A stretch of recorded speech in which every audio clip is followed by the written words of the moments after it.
പലപ്പോഴും നമ്മളിങ്ങനെ പല വീഡിയോയിലും കാണാറുണ്ട് ഈ തെരുവ് നായകൾ ഭയങ്കരമായിട്ട് ഉപദ്രവിച്ചതായിട്ടും കടിച്ചായിട്ടും പല ഏരിയയിലും അങ്ങനെ നമ്മുടെ നാട്ടിലായാലും ഇവിടെ ആയാലും പല ഏരിയയിലും ഈ തെരുവ് നായൻ്റെ ശല്യം ഭയങ്കരമായിട്ടുണ്ട്. ഈ നായകൾ രണ്ട് വികാരമാണ് കഴിച്ചത്. ഒന്ന് നമുക്ക് ദേഷ്യവും പിന്നെ ഒന്ന് ഭയവും.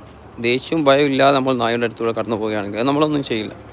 നായ നമ്മളെ കണ്ണിലേക്കാണ് നോക്കുക. നമ്മളൊന്ന് ശ്രദ്ധിക്കുകയാണെങ്കിൽ അതേപോലെ അതിനോട് കാരുണ്യത്തോടെ സ്നേഹത്തോടെ ഞാൻ നിൻ്റെ കൂട്ടുകാരനാണ്, ഞാൻ നിൻ്റെ സ്വന്തം ആളാണെന്നില്ല മനസ്സിലൊരു ചിന്തയോടെ നമ്മൾ പോവുകയാണെങ്കിൽ അതൊന്നും ചെയ്യില്ല. അപ്പോൾ രണ്ട് കാര്യം. അപ്പോൾ നിങ്ങൾ തെരുവ് നായൻ്റെ അടുത്ത് പോയി പരീക്ഷിക്കരുത്, നേരെ മറിച്ച് കെട്ടിയിട്ട കൂട്ടിലുള്ള നായൻ്റെ അടുത്ത് പോയി പരീക്ഷിക്കുക. അതുപോലെ നമുക്ക് പരിചയമില്ല വീട്ടിലുള്ള നായ ഉണ്ടാവുമല്ലോ, നമുക്ക് സ്ഥിരമായിട്ട് പരിചയമില്ല, അങ്ങനത്തെ അടുത്ത് പോയിട്ടൊക്കെ പരീക്ഷിക്കും. അപ്പോൾ മനസ്സിലാവും നിങ്ങൾക്കത്. വേണ്ട ഇതിപ്പോൾ നമുക്ക് ഒരു പരിചയമില്ലാതെ നായിയാണ് ഇത് കളിക്കുന്ന കളിയണ്ട.